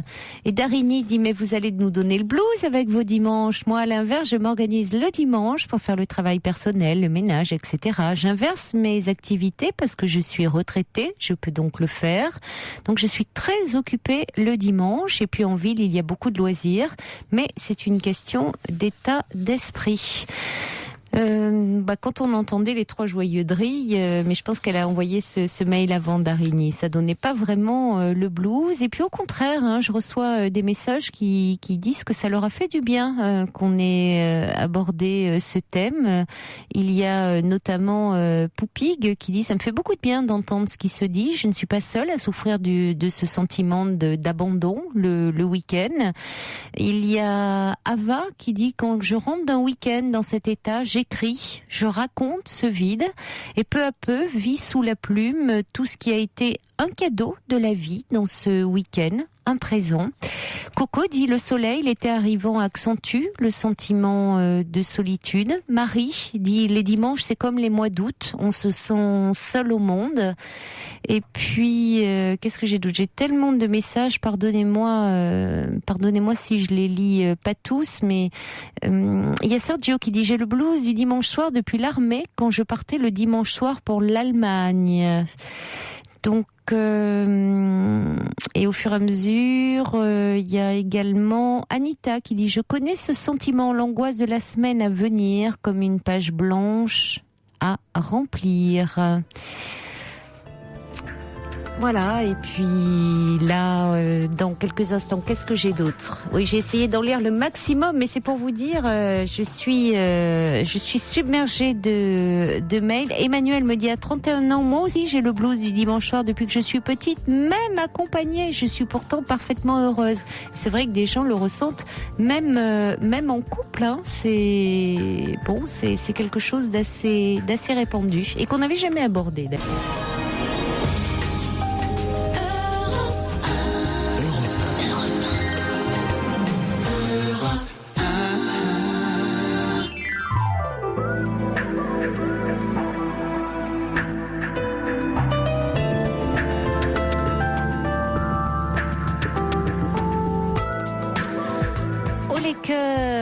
nous sommes mardi, fini les jours fériés, les week-ends interminables, les week-ends ensoleillés qui n'en finissent plus et qui parfois nous dépriment, vous dépriment. Allez, c'est le début de la semaine et tout recommence. Les commerces vont réouvrir, la vie trépidante, donc tout va bien aller, je l'espère. Nous sommes ensemble, nous, jusqu'à 1h. La ligne est ouverte au 39 21 sur Europe 1. Vous pouvez continuer à envoyer vos messages au 7 21 21. Je le rappelle, pour ceux qui continuent à envoyer à l'ancien numéro. Maintenant, vos textos, c'est toujours le mot-clé nuit que vous tapez d'abord, le message et 7 21 21. Poupig me dit, est-ce que vous êtes allé voir les ingrédients culinaires de nos paysans aux Champs-Élysées? Était-ce beau et bon? Non, mon cher Poupig, je n'y suis pas allée. Je les ai vus, les images comme vous, certainement à la télévision. C'était certainement très beau, mais c'est pour les Parisiens, ceux qui ne peuvent pas, qui n'ont pas eu la chance de partir. Moi, qu'est-ce que vous voulez, quand je peux, je vais dans ma Corrèze natale et là, croyez-moi, j'en vois des paysans, j'en vois des prés, des petits veaux, des petits agneaux qui gambadent dans les prés. Donc, j'ai pas besoin d'aller sur les Champs-Élysées à Paris. Cela dit, ce soir, c'était très beau. Ce soir, ils étaient en train de démonter tout ça. Et puis, je voulais faire mes amitiés à Cheval Blanc, qui dit « Je suis heureux de vous retrouver après un moment difficile ». Il dit « Je vois que je suis tombée le bonsoir ». Oui, parce que Cheval Blanc est non-voyant, donc il a pu écouter et se réjouir de cette conversation. Et quelqu'un me dit « J'adore me laisser aller dans la bulle de spleen du dimanche, entre lit et canapé, et être dispo comme ce lundi pour aller au resto avec un copain ». Et Corinne me dit Coco Chanel détestait le dimanche et elle est morte un dimanche. Ça, je ne savais pas. Et puis bien sûr vos courriels sur le site de l'émission dublanche.europe1.fr. On passe un petit peu de musique et on se retrouvera juste après. Alors, encore un message qui arrive au 7 21 21 code de nuit, qui dit « Ce soir, j'avais le blues du dimanche soir. Je me suis mise au piano et j'ai créé une chanson. C'est libérateur. » Et puis, Julien me dit « Je n'aime pas les dimanches soirs car j'ai la nostalgie du week-end et du coup, je n'ai plus envie de retourner en cours. » J'ai Stella qui me dit « Je n'aime pas trop le dimanche depuis mon divorce et c'est pourquoi le dimanche c'est bien pour la famille. » Il y a également Anne de Montpellier qui nous disait « Mais pourquoi ne pas créer un groupe sur Facebook ?» Eh bien, elle n'a pas perdu de temps, Anne, puisqu'elle dit « Ça y est, groupe créé, spleen du dimanche soir ». N des dimanches de beau temps. Alors, elle dit c'est sur Facebook, venez nombreux, spleen du dimanche soir, N des dimanches de beau temps. Et c'est Anne de Montpellier. J'en profite d'ailleurs pour vraiment envoyer mes plus chaleureuses pensées à tous mes amis du groupe Facebook qui sont sur j'écoute Caroline Dublanche avant de m'endormir, je crois. Voilà, c'est ça. Ou en m'endormant, quelque chose. J'écoute Caroline Dublanche en m'endormant. Voilà, je suis allée faire un petit tour et il y avait de très jolis messages. Merci à vous. Oui, c'est ça. Je reçois. Oui, Anne m'envoie également un petit courriel pour me le dire. C'est N des dimanches de beau temps. Spleen du dimanche soir, N des dimanches de beau temps. Donc, on accueille maintenant Samia. Bonsoir, Samia. Bonsoir, Caroline. Bonsoir. Donc, je vous résume un petit peu. Oui, je veux bien. Donc, en fait, j'ai une sœur. Oui. Et elle est un peu... Elle présente des troubles psychologiques, en fait. Et elle refuse de consulter. Quel genre de troubles psychologiques? Ah, il y a toute une liste là. Donc, elle a des crises comme ça souvent. Elle change de comportement d'une minute à l'autre. Oui, mais... Et elle est agressive. Oui. Elle menace et tout. Elle a quel âge? 25 ans. 25 ans. Et pourquoi elle change de comportement, mais c'est-à-dire c'est du comportement, c'est des comportements agressifs. En fait, elle peut être toute gentille et tout pendant un certain temps, et après, à la minute qui suit, elle peut menacer de mort quelqu'un. Quelqu'un en particulier? En fait, avec tout le monde. Et mais tout le monde, c'est qui tout le monde? L'entourage et tout ça. L'entourage familial? Ouais.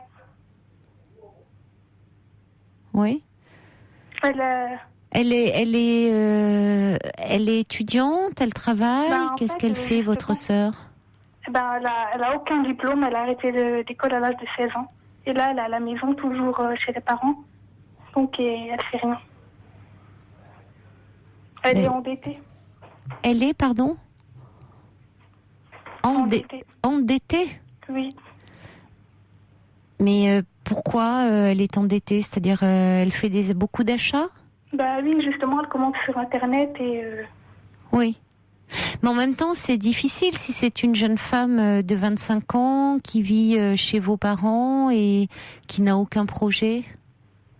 Ouais, justement, elle a aucun projet, en fait. Elle a... Il y a eu plusieurs tentatives de suicide aussi. Oui, mais elle ne va pas bien. Mais après ces tentatives de suicide, elle a été hospitalisée?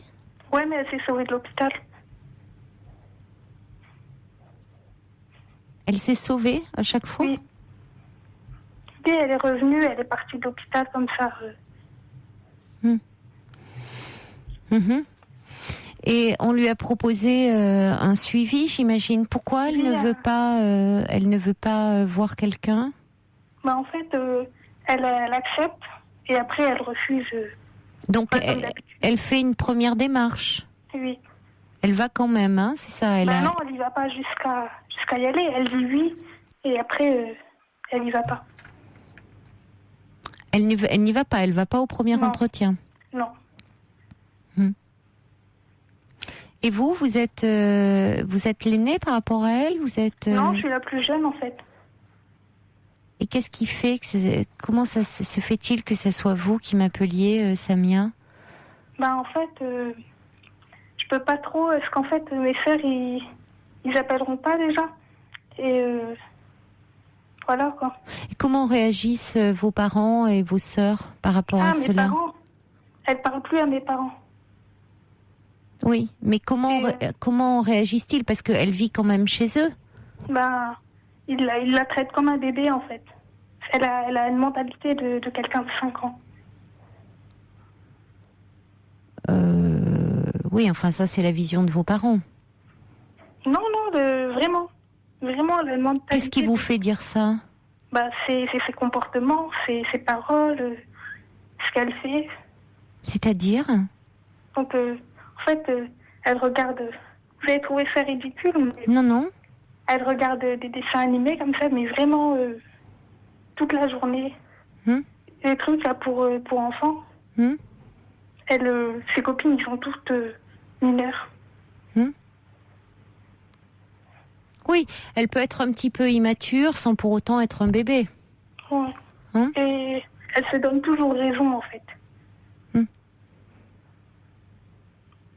Oui, mais est-ce que vous avez au moins, enfin, est-ce que par rapport, il y a des moments au-delà de ça où il y a une très grande souffrance quand même, où il y a eu des tentatives de suicide? Oui, plusieurs fois, 4 fois. Récemment, là? Oui, la dernière c'était cet été.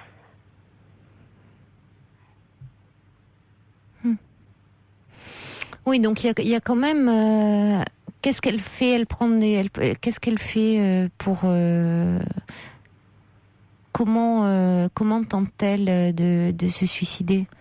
Il y a eu plusieurs façons en fait. Une fois, on était à l'école normale, comme d'habitude, et on nous appelle en disant que, enfin, son copain, soi-disant, il nous appelle en disant que notre sœur elle est au milieu d'une route ou. Et une fois, elle a pris des médicaments aussi. Alors vous dites pas vraiment, c'est-à-dire que moi j'ai entendu que, enfin, vous avez dit au Standard que votre famille, votre grande sœur voulait la faire soigner de force. Qu'entend-il par là? On lui propose en fait et. Oui, c'est pas la même chose. Non, on lui propose en fait et voilà. Mais ça veut dire quoi, soigner de force? Parce qu'elle est jusqu'au bout de ce que vous me dites, parce que sinon je peux pas vraiment vous aider, moi. Vraiment, ce serait une personne à faire interner en fait. Oui, c'est pas ce que autant dire les choses. Oui. Mais enfin, avant l'internement, il y a quand même des choses à tenter, hein, Samia, j'ai envie de vous dire. Qu'est-ce que je pourrais tenter? Mais pas vous, forcément, parce que. Mes parents? Je sais pas si ce sont les mieux placés puisqu'elle leur parle pas. Mais elle pourrait. Qui pourrait faire une démarche en fait? Vous avez un médecin traitant dans la famille? Oui, bien sûr. Mais elle était dans le même médecin que nous en fait, et elle a changé. On avait un médecin traitant pour toute la famille et elle a changé.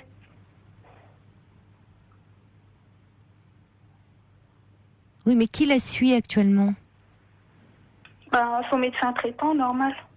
Elle en a un à elle? Oui. Oui, mais ça montre qu'il y a quand même une volonté chez elle de s'écarter un peu du clan familial aussi. Peut-être que ça l'oppresse aussi, hein? Pourquoi? Mais si elle voudrait s'écarter, elle a l'opportunité de partir. Elle va pas bien, votre sœur, Samia. Elle va pas bien, mais de là à la faire interner, il y a quand même.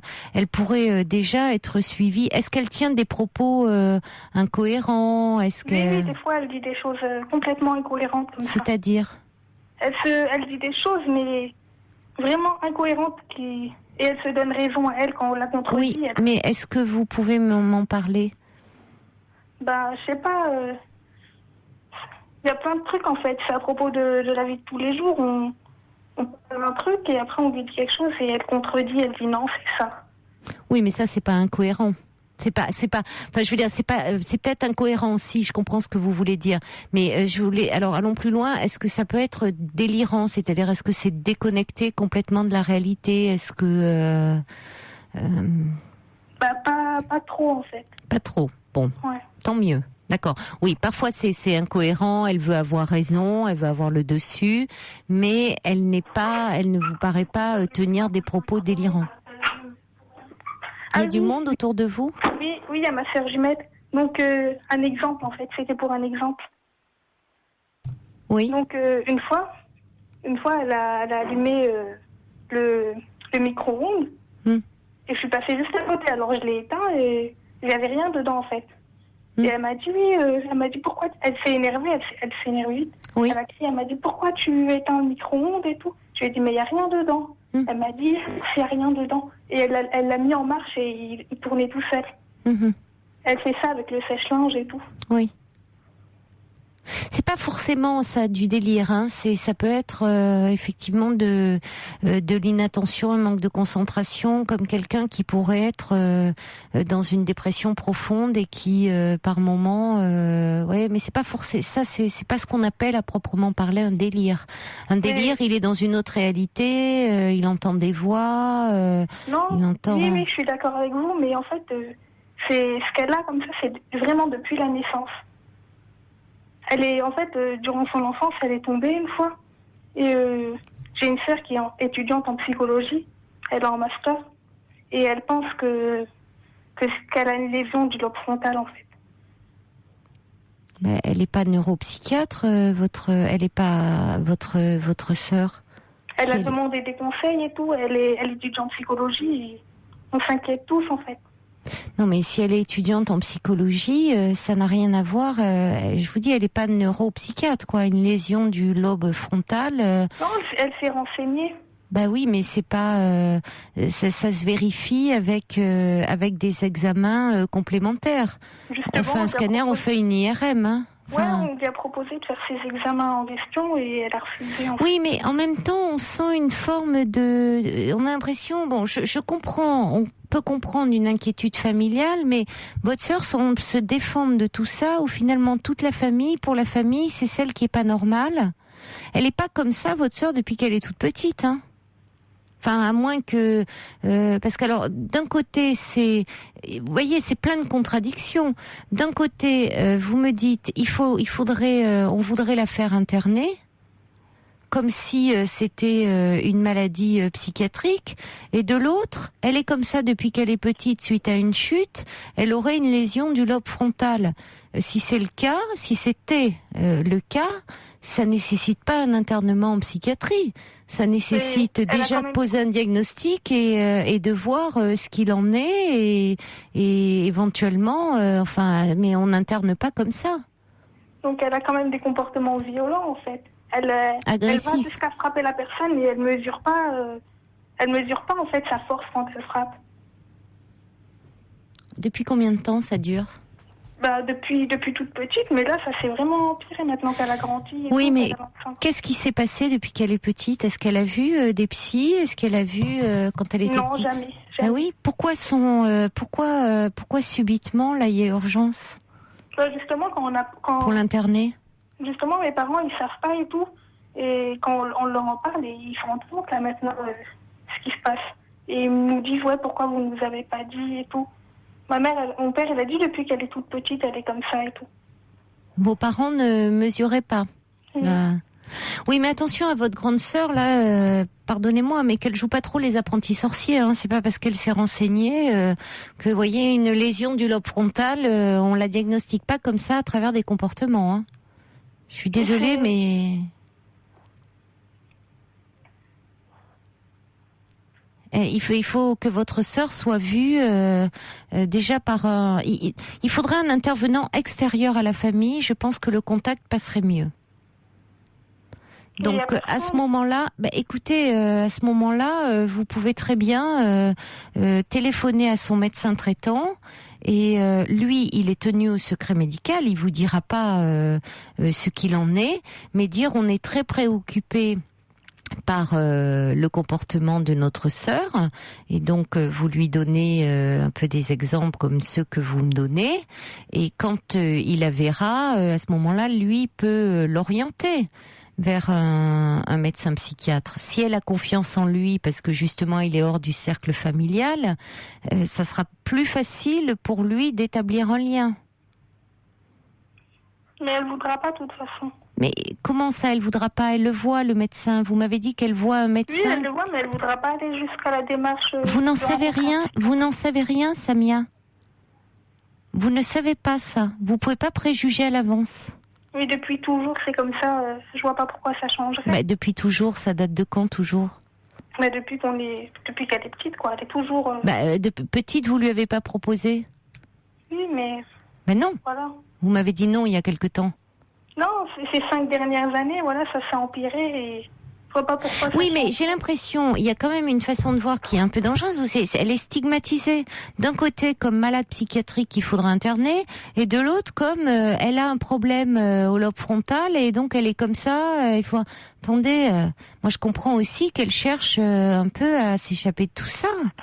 Et qu'elle soit agressive aussi. Si tout le monde, elle a l'impression que tout le monde, et que notamment ses deux sœurs, sont contre elle, et peut-être ont qu'une envie, c'est la faire interner.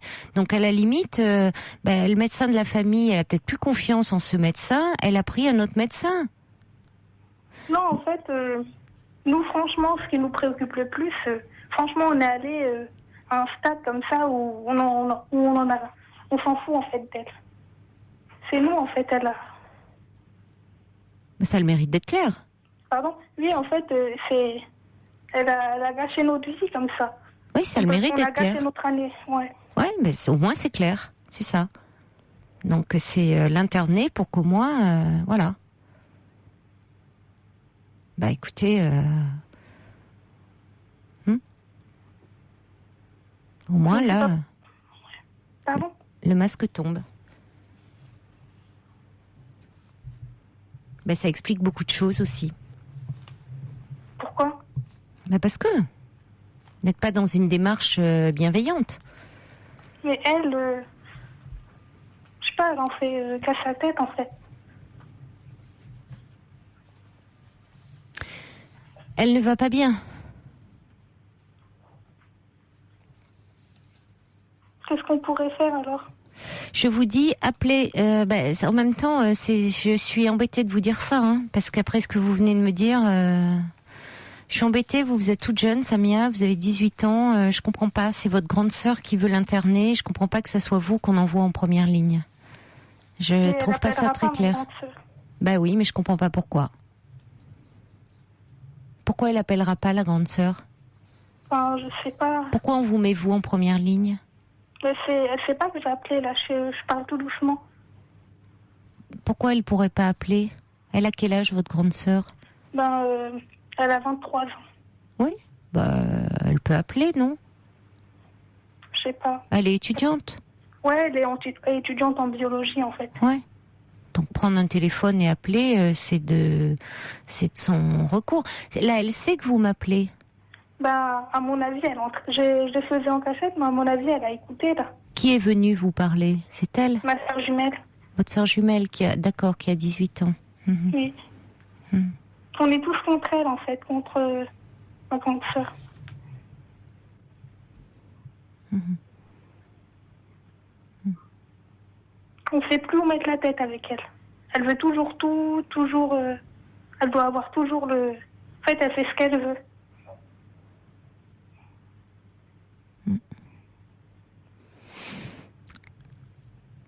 Et vos parents, comment vivent-ils la situation avec votre sœur ? Ah, ma mère, elle sort plus du tout. Pourquoi ? Je sais pas, elle a trop fait de catastrophes.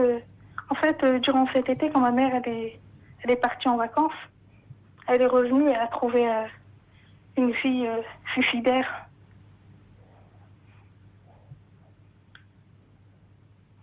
Il y a eu plein de... Une fois, elle s'est mise par la fenêtre, une fois des médicaments. Vous voyez, Samia, je comprends à la fois, vous êtes une très jeune, vous avez 18 ans, je comprends que cette année était difficile, que finalement, dans la famille, vous voyez vos parents certainement dépassés, que vous trouvez que il y a trop de... Comme vous dites, elle en fait qu'à sa tête, mais dans les faits, ce que j'aimerais vous faire comprendre, c'est que on n'interne pas quelqu'un en psychiatrie pour s'en débarrasser. Mais on pourrait au moins... Ça serait très grave. Elle pourrait au moins consulter. Oui, ça c'est vrai. C'est ce que j'essaye, bien sûr. Mais en même temps, il y a des personnes qui ont très peur de ça. Il y a des personnes qui ont très peur de ça et du côté psy. Encore voir un psychologue, psychiatre, ça fait très peur encore. C'est pour ça que je vous parlais. Et si elle sent, et elle est, c'est pas parce qu'elle est pas bien, perturbée et au fond très mal, parce qu'on n'en vient pas à faire des tentatives de suicide comme ça. C'est que derrière, il y a une grande souffrance. Mais elle a l'air joyeuse, pourtant il y a des jours où elle a l'air la plus joyeuse du monde en fait. Oui, mais vous savez, justement, parfois derrière ce masque comme ça de joie, il peut malgré tout se cacher une grande souffrance. Et donc, il peut y avoir, ça peut basculer très vite. On n'en vient pas à mettre fin à vouloir tout d'un coup absorber des comprimés ou se mettre au milieu de la route, se faire écraser comme ça. C'est qu'il y a vraiment de la souffrance derrière. Maintenant, lors d'une crise, est-ce que vous ne pourriez pas appeler son médecin ? Elle voudra pas, de toute façon. Mais peu importe, quand elle est en crise, vous avez les coordonnées de son médecin généraliste ? Oui, ça, je peux chercher ça de toute façon. Je sais où je trouve en fait. Vous savez où il est? Ouais. En fait, quand elle avait encore notre médecin, elle partait tout le temps et tout faire des examens et ma sœur, celle qui étudie en psychologie, donc elle est partie une fois chez notre médecin traitant, il lui avait posé des questions et le médecin il en avait parlé à ma grande sœur et elle lui a dit si vous dites quelque chose, ben je porte plainte. Elle a fait de nouveau une crise en fait.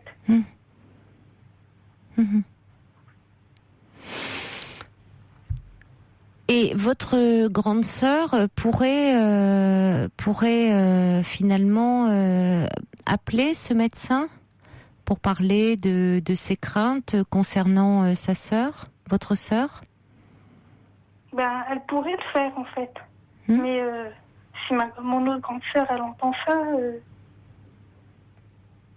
voilà. Elle se contente pas juste d'hurler, hein. Elle frappe et tout, mais vraiment violemment. Si votre autre grande sœur, celle qui ne va pas bien, vous voulez dire? Oui. Oui. Non, mais elle peut appeler le médecin lorsque votre autre grande sœur n'est pas là.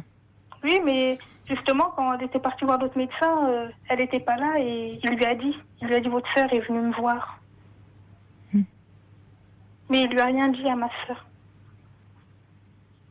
Non, ça, Samia, c'est normal, heureusement.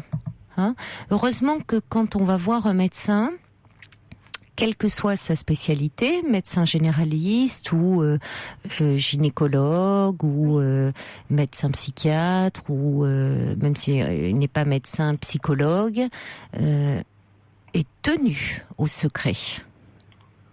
S'il ne respectait pas cela, ça serait très grave. Donc, heureusement que le médecin, c'est pas contre vous, il agit comme cela avec tous ses patients. Et heureusement, parce que sinon, on ne pourrait plus lui faire de confidence. Ouais, il a voulu rien dire. Non, et c'est normal. C'est pas contre vous, Samia. C'est que votre sœur et sa patiente, ils protègent ce qui se dit entre elle et lui. Ça, c'est le rôle de tout médecin. Bon, maintenant, il est possible de dire voilà comment ça se passe à la maison parce que lui ne le sait pas. Et au vu de ça, comme il a une relation de confiance avec votre sœur, il peut petit à petit lui dire, déjà parler un peu avec elle, peut-être lui prescrire un traitement. Vous savez, tout se joue dans la confiance, Samia. C'est-à-dire que votre sœur, peut-être que jusque-là, elle n'a pas rencontré quelqu'un avec qui elle se sentait en confiance, et donc elle n'a pas accepté d'être suivie. Mais si elle rencontre quelqu'un avec qui elle se sent en confiance, peut-être qu'elle acceptera. Donc, il peut, dans un premier temps, la suivre lui, et dans un second temps, peut-être l'orienter. Il faut y aller doucement. D'accord ? Mais elle voudra jamais... Non, Samia, on peut jamais dire jamais. On peut jamais dire jamais. Justement, ce qui est compliqué, c'est que vous figez les choses. Vous pensez que tout est fermé. On fige jamais les choses. Samia, vous avez 18 ans, la vie est largement ouverte, et votre sœur, elle a 25 ans. Et à 25 ans, on peut jamais rien dire. C'est certainement pas fermé. Écoutez-moi un peu, Samia, au lieu de penser que tout est fermé. Je veux bien vous croire, mais franchement, on n'a plus aucun espoir avec elle. Oui, mais votre sœur, elle le sent.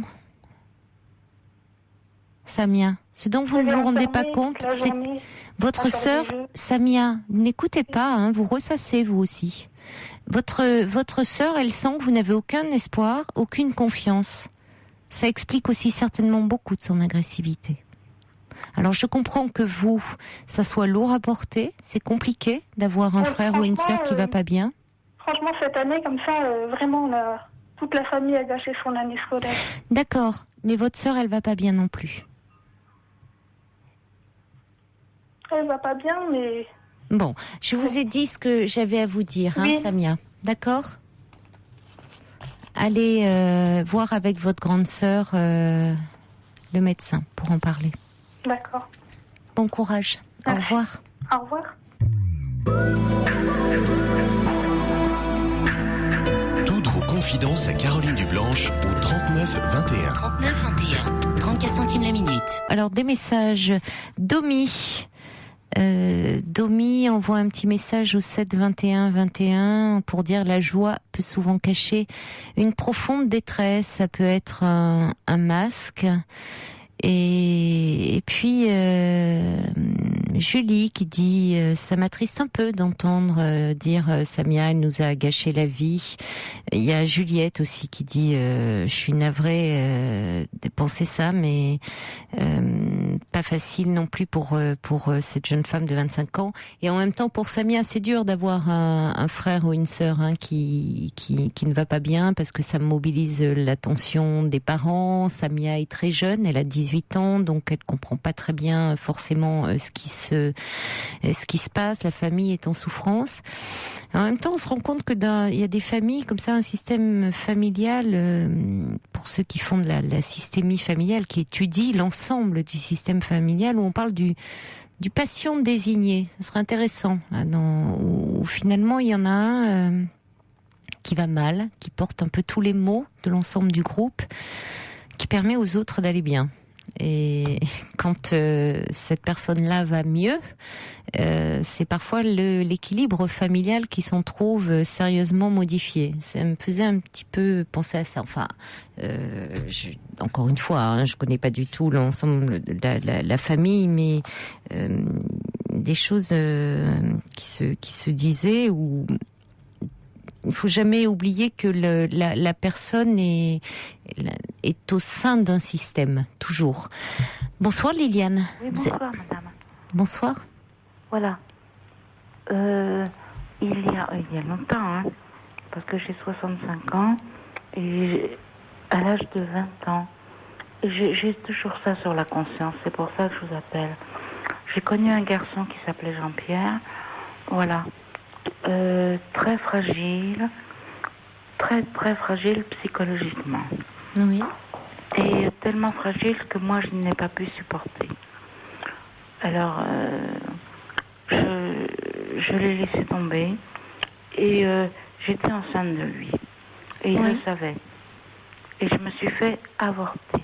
À l'époque, c'était par une fausse d'ange. Et oui. Voilà. Et j'ai ça sur la conscience. Oui, vous aviez 20 ans, ce n'était pas il y a 20 ans, vous aviez 20 ans. J'avais 20 ans. Oui. Vous avez quoi sur la conscience? Cet avortement? Voilà. Non, pas l'avortement. Non. Son suicide. Parce qu'il s'est suicidé 3 jours après. Ses parents sont venus chez les miens et tout. J'ai été coupable. Ah oui. Et c'est vrai. Non. Non? Non. Allez. Certainement pas. Pardon? Non, certainement pas. Qu'est-ce qui s'est passé? Ses parents sont venus chez les vôtres. Que s'est-il passé? Eh bien, c'est... Non. Pardon, excusez-moi. Oui, voilà. C'est mon père qui regardait par la fenêtre chez nous et qui m'a dit ma fille, tu vas avoir des ennuis. C'était pas Jean-Pierre, bien sûr, il était mort. C'était son frère aîné et ses parents. Oui. Qui venaient me rendre visite. Oui. Et bien sûr, ils avaient raison. Enfin, ils m'accusaient de tout, quoi. Et en fait, oui, j'étais coupable. Et j'ai toujours ça sur la conscience. Il faudrait que j'enlève ce poids-là. Oui, c'est bien que vous appeliez pour en parler. Oui. Parce que vous dites vous-même, Liliane, que ce garçon était très fragile. Oui. Et vous avez dit au standard, c'est pas le terme que vous avez utilisé, vous avez dit qu'il était dépressif. Très dépressif. Que c'est pour cette raison que vous l'avez quitté. Oui, c'est tout à fait pour ça. Oui. Donc, si vous voulez, dans le suicide, il y a toujours effectivement les racines du suicide, elles sont toujours à chercher dans l'histoire, dans le passé. Et là, en l'occurrence, ce ce jeune homme allait mal. Oui, Avant même, si vous voulez, que vous l'ayez quitté, et ça a été une conséquence finalement. Oui, hein. c'est vrai. Mais on peut comprendre la réaction des parents et du frère face à cette douleur terrible de perdre un enfant dans ces circonstances-là. Je sais d'ailleurs maintenant. Voilà. Donc, plutôt que, si vous voulez, face au malheur, on a besoin de trouver un responsable. Donc, vous étiez là, toute désignée. Oui, vous l'aviez quitté. Oui. Ce garçon était terriblement malheureux du fait de la séparation. Donc, il venait vous dire, voilà, Liliane, tu es responsable, il s'est suicidé. Alors, il peut y avoir effectivement un événement déclenchant, mais le présent ne sert que de détonateur. Parce que, vous savez bien, Liliane, que si nous tous, on a vécu des séparations, des ruptures amoureuses, même si ça fait très mal, pour autant, on ne va pas jusqu'au suicide. Tout à fait. Hein? Je suis d'accord avec vous. Bon, simplement, j'ai l'impression aussi, ça a fait collusion à ce moment-là. C'est terrible, puisque vous étiez, c'était votre premier amour. Oui, tout à fait, oui. Oui. Et puis, alors c'est toujours terrible de se sentir, hein, vous dites je suis coupable, enfin c'est ça. Oui, je me sens toujours coupable. Oui, coupable de quoi? De son suicide. Parce qu'il s'est suicidé et c'était de ma faute quand même.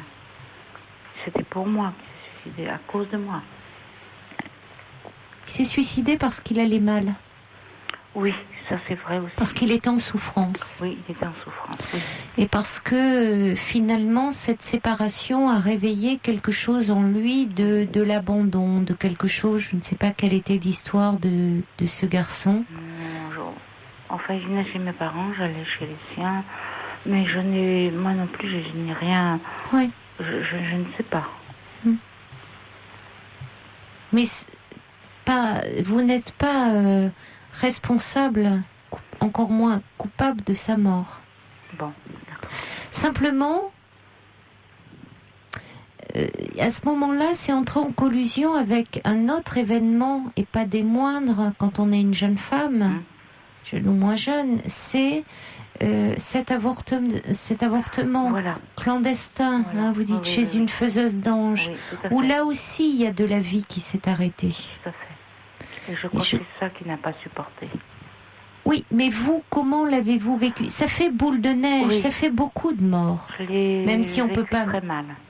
Ça fait beaucoup pour vous aviez 20 ans. Enfin, c'est beaucoup de démarrer dans la vie comme ça aussi pour vous. C'est pas étonnant que même si vous avez aujourd'hui 65 ans, vous y pensiez encore. Je penserai toujours, je crois.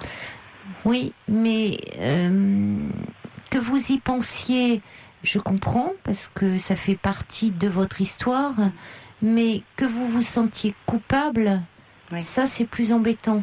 Vous voyez, ça fait partie de votre histoire, mais il faudrait pouvoir vous délester de cette culpabilité. Comment ?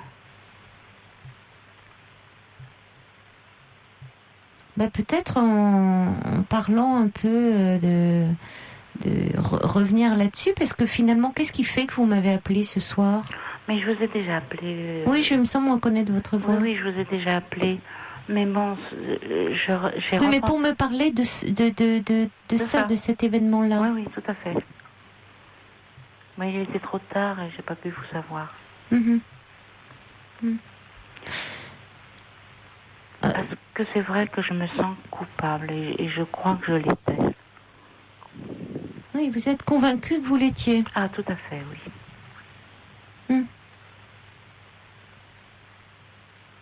Pourtant, vous voyez, je reçois un message là qui dit on n'est pas coupable du suicide d'une autre personne. On peut fournir, on peut être la cause d'un élément déclenchant qui entre en résonance avec des blessures anciennes. Mais je ne connaissais pas vraiment son passé. Non, mais si vous voulez, c'est terrible. Vous êtes fragilisé par tout ça. Vous êtes au sortir d'un avortement. Vous voyez ses parents qui arrivent, son frère, dans une douleur qu'on peut imaginer, terrible, et qui vous disent, voilà, vous apprenez sa mort de façon extrêmement brutale. Comment ne pas se sentir coupable? Ou tout au moins responsable, mais coupable, bon. Or, ce jeune homme, vous oubliez finalement les raisons qui vous ont fait le quitter. Hein, c'est-à-dire qu'il allait mal. Et finalement, tout le monde l'oublie. Voilà, c'est-à-dire qu'il allait mal. Très mal. Très mal. Il était, il était à la merci de... Oui. Il était toujours au bord du suicide. Eh oui. C'est vrai. Mais il revivait quand il était avec moi, quand je lui ai dit que j'attendais un bébé. Je n'aurais jamais dû lui dire ça. Vous étiez jeune en même temps, et puis ça le concernait aussi, Liliane. Ça aurait pu aussi, voyez, il aurait pu aussi réagir différemment. Enfin, là, je crois que vous vous faites du mal en remuant cette page-là. Alors, à quoi ça résonne chez vous? Ça résonne par rapport à quoi? Pourquoi vous avez du mal à trouver l'apaisement? Non. Peut-être faudrait-il en parler. Non, je ne sais pas. Il faut qu'on se quitte parce qu'on arrive à la fin de l'émission, Liliane. Non, je me fais pas du mal parce que il faut qu'on se quitte vraiment parce que c'est la fin là et je dois rendre l'antenne. On pourra en reparler, mais allez peut-être voir quelqu'un. Bonsoir, Liliane.